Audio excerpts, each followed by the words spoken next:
before the show, we'd like to thank our sponsors, Beef, the Beefmaster Educational Endowment Fund. Thank you for what you're doing for the breed and for supporting us. The Southeastern Beefmaster Breeders Association, or SIBA, thank you for supporting us, and be on the lookout for the convention and sale every August.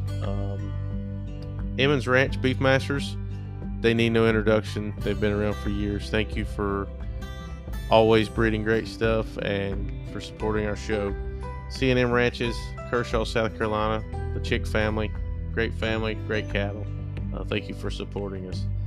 Lissy's Beefmasters, again, needs no introduction. Thank you for supporting us, and be on the lookout for their sales every year. Cottage Farms Beefmasters over in Jackson, Tennessee. Thank you for supporting us and for what you do for the breed. We'd also like to thank Beefmasters in the Bluegrass. That's a sale coming up September 16th at Shannarock Farms in Auburn, Kentucky. Thank you to all of our sponsors. We couldn't do it without you. Welcome into Beefmaster Banner. We're your hosts, Josh Morris and Jared Strickland. How's it going, Jared? It's going good. Finally able to get caught up and do a podcast here, ain't we? Yeah, we're running a little behind on this one, but that's all right. We're going to get it out and get it going. I feel like it's spring. My sinuses are all the pieces right now. I don't know what's growing or what's blooming here, but it's got them all tore up. Yeah, I saw an alert today on my little weather app or whatever. It said that pollen count's high, like for fall ragweed or something like that. Yeah, so ain't no telling what's going on. Bound to be that. But we'll get through it. If you hear me hack a little bit, sorry. So, just coming off SIBA, that was a really fun time for us for sure. I think the speaker, Mr. Jim Williams, that was worth the trip just to hear that. Oh yeah. Yeah, he's one of the best speakers I think I've been around. He's real laid back and had a lot of good points to say and a lot of good knowledge to pass along. And it's, if anybody that hasn't seen it or heard it yet, it's recorded on the SIBA Facebook page. It's on our Beefmaster Banner page also. Yeah, it's on our Beefmaster Banner page. And I definitely we recommend that you go back and listen to that, watch it.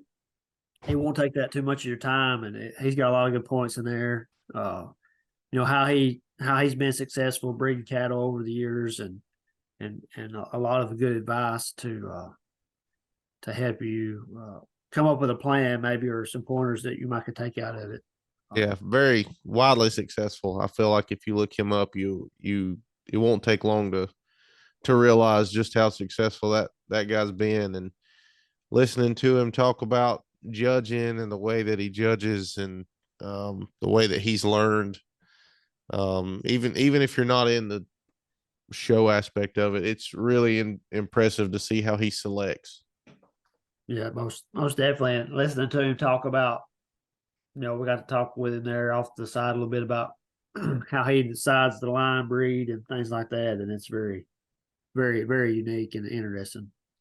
Yeah, because you don't hear a lot about line breeding, right? I mean, I guess you do, but a lot of times, when we first got in it, I would look at pedigrees and I'd go, man, I wonder why they line those up, or is that different?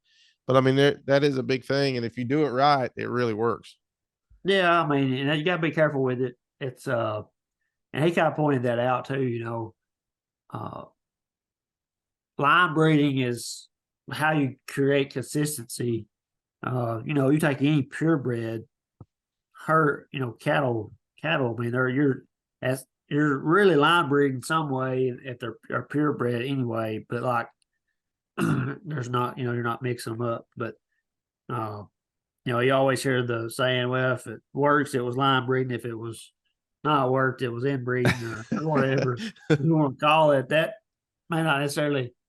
I mean, I guess that would be the way to look at it. But the way he kind of put it was, if you are to take on the task of line breeding, make sure you have very good cattle to breed with, because the good qualities come out, but if you have some bad qualities, all you're doing is compounding the bad qualities as well. So That's something I took out of that. That if you were line breed around it, and he when he line breeds, he mentioned line breeding around the female, the donor cow or however you put it. It all revolves around her, and she's got to be a good one. If she's got bad feed or something like that, all you're doing is just creating a worse problem. So Yeah, I took a lot out of that. That's pretty neat. Maybe be a yeah, project to try in the coming years. yeah. You never know. You never know how it may go, and I feel certain there's a lot of times you can line up even if you wanted to do it, even if you didn't want to line breed, you're going to line stuff up that just don't work. I don't care how good the cattle are; they're either going to work or it's not going to work. There's what I've learned real fast is there's not a lot of middle ground. It's either really good or not good. Yeah, yeah, that's right. The one thing that he said that really stuck with me, and it's something real simple, but he told us find a mentor, stick with the mentor, and listen to them, listen to what they've got to say instead of going around and it's good to experiment and it's good to go around and do other things, but if you get you a mentor like he said, you know he banked a lot of that success on um his mentors, Yeah, and you don't have to have just one, you can have a couple and put all the opinions together. But I think especially just getting started out, or if you're a smaller breeder, you know needing some help, find a mentor and really get to going. yeah, that's that's a really good advice. I agree with him 100%. Uh, a mentor will be able to shortcut you through some of the mistakes that they either made or already knew about, and cattle takes a lot of time, and anytime you can cut some years off of learning and mistakes, that's always get you ahead. Absolutely. Kind of another Absolutely. thing to mention about SIBA, uh, some of you may not know, but we rotated into our political positions there. So I'm going to be president and Josh is vice president. So we got the duo going there. So Somebody just trusts us. somebody trusts us too much. uh, But it'll yeah, be fun. we got that going on, and definitely invite you out to become a member of SIBA if you're interested. You got a lot of good things going on there. Yeah, absolutely. Well, it was a good time this past weekend, and we hope to do nothing but make it better in the future, and at least for the next 4 years. That's right. So no, it's a great, or it's a great satellite to be a part of. And if you're too far away to be a member of SIBA, this is another plug at satellites. Join your local satellite or your regional satellite. There's great things always going on at all these satellites. We just happen to be right here with SIBA, and like Jared said, we welcome you to be a part of it. But if you can't, make sure to be a part of your own satellite, because it means a lot to the people that put it on and that work so hard year after year to keep them going. Get involved. Don't be afraid to say you want to be on the board or be on a committee, because that can be few and far between. Yeah, and it's a good way to getting involved is a good way to meet everybody and get to know everybody and and help get your name out there too. So if everybody hasn't noticed yet, we don't have a guest tonight. Um, we were both running a little short on time this week and last week. I promise we've got some really good guests lined up for the latter half of the year. We just thought we would do a mid-year review of the cattle markets, and just some different, discuss what heifer retention looks like right now across the United States, what folks are saying, just to give a different view of things, I guess. Yeah, just something to kind of talk about everybody. I always like listening to market reports. I just about listen to at least one every day or something, just to kind of stay in the market and learn. And there's a lot of interesting things going on in this market. Me and my buddy today, we were kind of diving in and getting some starter calves right now, and we sit and talk about it. It's really interesting. What we think about it is more interesting. The next year or two may shake out, and when you start looking at some of these numbers, man, it's going to be. It could get interesting in my opinion. I don't know what's going to happen. Well, times are good right now. I mean, and a lot of people are taking advantage of it. A lot of people are taking advantage of it because they don't have any choice because of drought. I mean, we're still talking about exceptional, extreme and exceptional droughts out through the Midwest.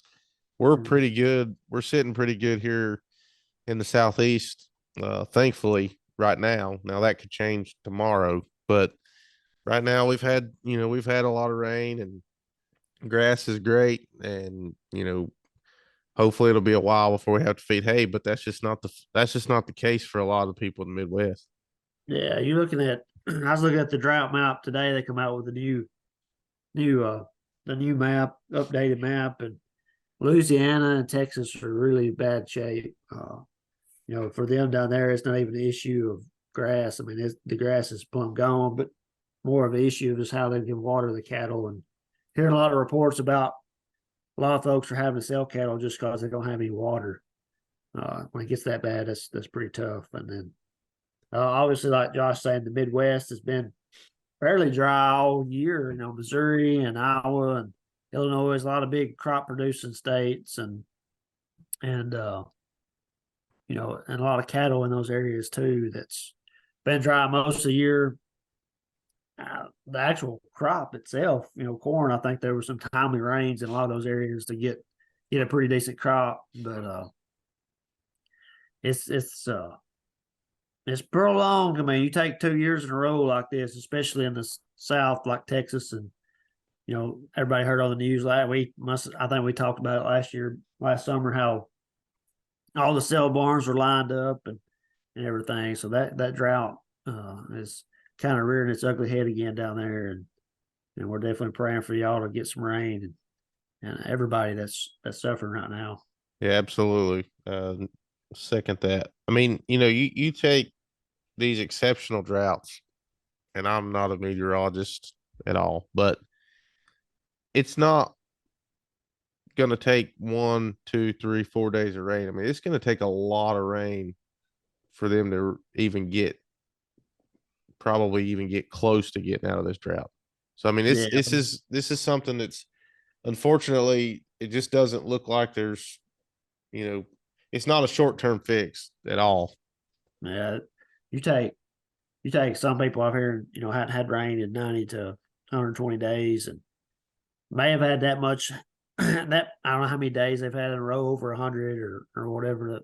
That's getting pretty on out there too. Take all the heat, and it's just makes it really breaks that ground up, and but they gonna take it's gonna take some serious moisture to get people back into where they need to be. Yeah, absolutely. And I was reading I told you about the I think it was on the Beef magazine that I was reading it. It was an article, and the actual title just reads, "Cattle report shows no herd rebuilding in sight," and this is that it is the lowest beef replacement heifer inventory in the last 50 years.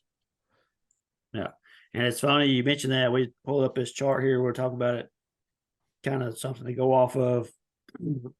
It shows the head number retained, over the last 50 years or so. It goes all the way back to, I think, 75 or so, like that.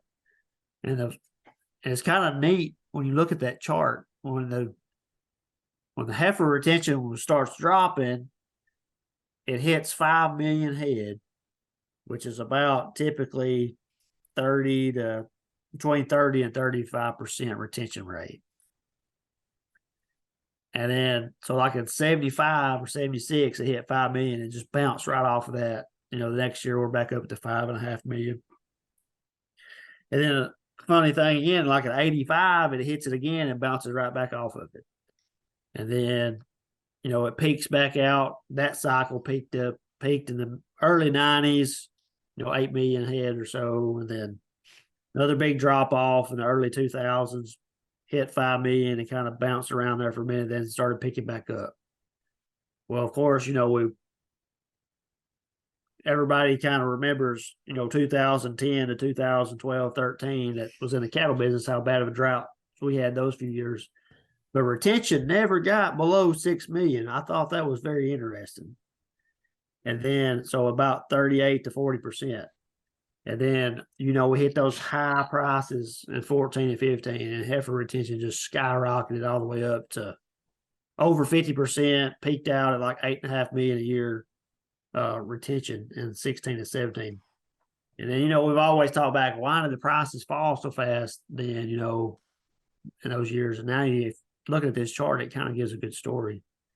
But the funny thing about that is after it's peaked out, it's just been steadily falling, for years. And since then, and funny thing is right now, the chart suggested about the first part of the year of January of the report, we're at that 32, 33%, and we're right there at that 5 million mark. So if you go by the past, we would assume, right, that we're fixing to start retaining heifers now. Right. But we're looking at the actual number. I kind of find this percentage wise and the actual number, at 5 million, but the herd is the smallest it's been in 50 years. So if we don't, the preliminary numbers coming out are showing we're going to stay in that low 30s range. Well, that's on a smallest herd we've had in a long time. It's going to be hard to pop that back up there, especially with this continued drought. So I don't know, those numbers are really interesting to me looking at them, especially like the monthly rate. It's not showing much. It's not showing any type of rebound or anything like that. So like the article you mentioned, Josh, it's looking, like I said, there's no end in sight as far as returning it around. So the bigger the hole we dig here in this situation, the longer it's going to take to rebuild the herd. Obviously, supply and demand, less supply creates more demand. So we'll see where we go from there. I mean, I think there's multiple problems we're running into. I mean, and I feel that this is no groundbreaking news, but you've got the droughts that just has cut everybody out of, people that's been in the cow business for years upon years. I mean, they're just having to get out because they don't have grass, they don't have water, they don't have anything. I mean, what do you do? We talked about it last year. We were kind of like, man, we missed out on an excellent run of, if we had a set of calves through the fall and could have sold them this spring, it'd have been just amazing, But the problem is we didn't have anything to feed them. Right. So if you ain't got the resources, you can't do it. And you could feed them hay, until it runs out. You could always go somewhere in the country and find hay. Yeah. But when you're talking no water, you're in a whole different ball game at that point. I mean, you just can't. There's just no way to let anything survive without water when it's 100 degrees. Yeah, no. You got to have the resources, and when you run out, there's no other option other than to sell them. Yeah, you've got you've got input costs that are in there that are driving some people out. That maybe they just had a small herd and they just can't swing what these input costs are now. And we're going on 2 years into this where everything is just skyrocketed. Yeah, I mean, roughly it takes a toll. I mean, cattle are high, and that's great, but we have to look at our input costs. They're high. Mm-hmm. But I think I guess I'll try to quit being negative now. Let's go with the positive. The good thing is when the rebuild does happen because ultimately it's gotta happen. I feel like I don't think it's gonna stay this way forever. I mean, we have entirely too big of a demand for beef. So I think once that does happen, we're in a very good situation as far as beef master breed to, now's the time just to sell on people why our breed is the best. That way, when the rebuild starts happening, we can pull more of those people to our breed. Yeah, I mean that's kind of what we fell back on back in the 14, 15, 16 kind of time frame too. And I think that if you look back at some of our sales and stuff, I think uh, we were able to gain some ground there. And kind of talking, positive kind of thing. Another thing I look at maybe that's different this cycle than last time is obviously the drought seems to be prolonged a little bit longer, but the escalation in price to me seems almost like it happened faster. You take these cattle that they're you take away cows that are bringing $1.20 ish, or $1.10, whatever they're bringing, that's awful tempting to just have people sell out, especially that they've had several rough years. Cow calf profitability hasn't been that great over the last 5 years. So, I mean, if you want to keep going, you need to refill the bank account, so to speak. So it's awful tempting to keep selling those heifers. And I think it's kind of a double-edged sword. The high prices, always tend to think, well, high prices will create more people to hold back animals and try to create more of that product. But some lessons were learned in that last cycle that I've talked to an extension. I've talked to enough people that seems like and you never know what people do when the time comes. But I talk to a lot of people and they say, well, if the prices get to a certain point, I'm selling everything, and getting out, taking the money and running kind of deal. So it'd be kind of interesting to see how that plays out as well. But just looking at the futures contracts, I looked at it today at the close. You're looking at next August closing nearly at 273 for 800-pound steer. You're talking some serious money, record prices, all-time record prices. So whoever's taking the long side of that, they got some thinking to do. I Oh, guess. Yeah, absolutely. And that's kind of interesting. and it does put us in a good spot, as seed stock breeders, just because, like I said earlier, it's I read something else. You and I might have talked about it, but it was talking about how long this is going to last. The cow prices are going to last. They're looking at 5 to maybe even 7 years. This going out, so this is not just a short term thing. I mean, if hopefully, the Midwest will get some rain and at least get out of the exceptional drought and can start building back. But like we said earlier, it's a long term deal. And I mean, you look 5 to 7 years of cow prices like that, the beef business is going to be in a pretty good spot by then. Yeah, I mean, and a lot of people will tell you too.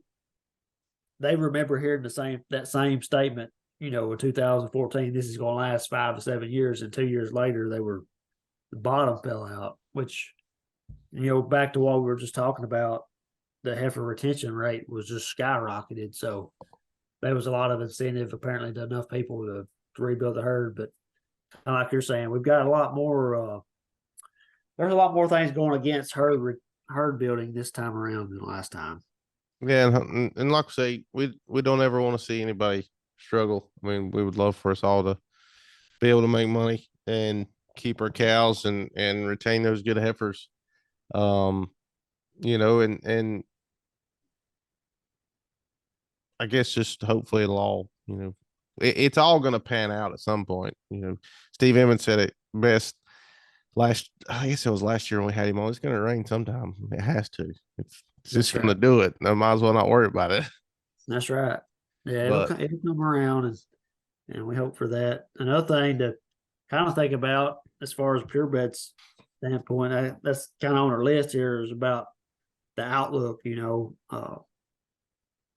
into next year, hopefully, and we're going to talk a little bit about the upcoming sales too, since we're getting into the fall season. But looking at the outlook, I mean, eh, we build this purebred deal from the ground up. So the commercial man's at the bottom, and he feeds his. He comes and buys genetics from purebred folks to increase his herd, and right now, with these high calf prices, that's filling those.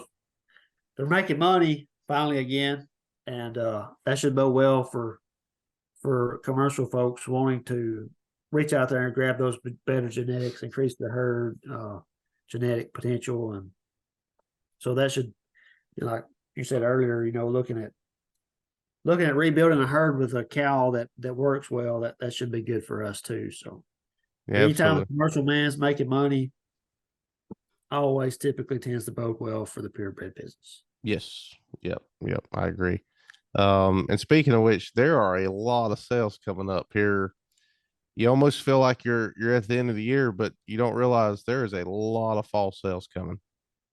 Yeah, there's one. I guess I was looking at it. I was about one. I guess every weekend, almost all the way into the holidays. And all over the place. All over. So if you're looking for a Beefmaster sale, there's no way not to be able to go to one. So there's one somewhere. Yeah, and all you gotta do is go to the Beefmaster Breeders United website, and they're right there. If you scroll down on the main page, they're right there. But lots of bulls gonna be sold. Lots of bulls gonna be sold. Yeah, we got on the bull side, the beef on Ford sales coming up in a couple of weeks on the 15th in Florida, and they'll have another one too in October. Uh, Actually, Next Gen released their catalog and videos today, and I got to breeze through that. Their sales coming up at the end of the month on September the 30th. So definitely check them out. There's even one of our sponsors, Beef Masters in the Bluegrass in Kentucky, Auburn, Kentucky. That's coming up on the 16th. Definitely check them out, yep. especially if you're in that area. First Kentucky sale we've had in a while, so that'll definitely be good for those guys in that area. Got the Lissies. Another one of our sponsors, the Lissies, are having their all access frozen genetics sale October 4th and 5th. Yeah. You don't even have to go anywhere. You can just sit at home and bid away. Speaking of online sales, I see the Texas Royale looks to be a new sale, or I think they might have done one last year. It's an online sale. Got a lot of good looking heifers on there. Y'all need to check them out. Yeah, And yeah. And getting down into October, a little further, you've got the Red River Beefmaster Bull Sale that's coming up there in Paris, Texas.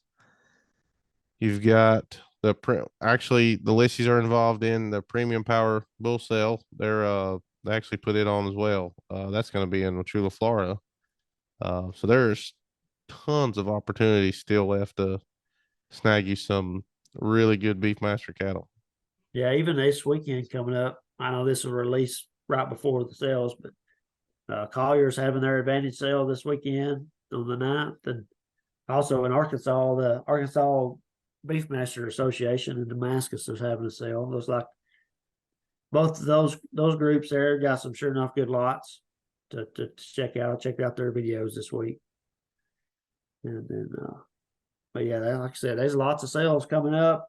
Shouldn't have no trouble getting out there and getting involved in one. No, and it's good to see. I mean, even if we go back to the spring and the summer sales, prices are still just holding. That obviously the commercial market is high, but the purebred market is in really good shape right now as well. Yeah, it's been some sure enough outstanding sales this year as far as price wise as well. I don't know how. I mean, it seemed like several folks have had kind of record prices, so it's been good. Seem like lots of new breeders showing up too. It does, and that's always good to see. And it seems like we get into wintertime and almost feels like you don't have a sale for, I don't know, seems like for a year sometimes, and then you get to where they're every weekend like this right here, and you realize we have a lot of sales, but that's good because that means they're all over. It's getting bulls and heifers and cows all over the United States. Yeah, sure But is. we are completely out of time. So Well, we chatted that up. Maybe that wasn't too boring for everybody. I don't know. yeah, you can let us know in the comments when this post on Facebook, just how bored you were with it. But hopefully everybody got something out of it. I think so. I think it's always good to kind of look and remind yourself kind of where we're at with the cattle business. Especially if you haven't seen the commercial market in a while, if you haven't had many culls, that you took to the sale barn or something. It's always good to know kind of what's going on, and that was kind of our goal tonight. Yeah, I mean, I always remember the commercial man is ultimately our customer, whether we're selling to, some folks want to sell purebreds to other purebred breeders, but the the business is fed by commercial buyers. So as long as if they're doing good, then chances are we're going to do good too. Absolutely. Absolutely. But just stay tuned. If you didn't like this episode, that's fine too. We get it. But stay hooked with us. We've got we're actually just talking about how many we're going to record in the next week or so, try to get caught up and maybe even get ahead. But we've got lots of really fun guests and really fun conversations we've got lined up for the back half of this year. And Jared, we're getting really close to doing this thing for 2 years, so somebody's liking to listen to it. Yeah, yeah, it's hard to believe we've been doing it that long. It is, it really is, but it's been a good time. So just bear with us and just keep listening and let us know what you think. But otherwise, we'll see y'all on the next episode. See ya. Well, we want to thank everybody for listening to the Beefmaster Banner podcast. Please know that we are on Apple Podcast, Spotify, and we are on YouTube. Just search Beefmaster Banner. Please like, share, comment, and subscribe. We love hearing from you. And we'll see you on the next episode. Thank you.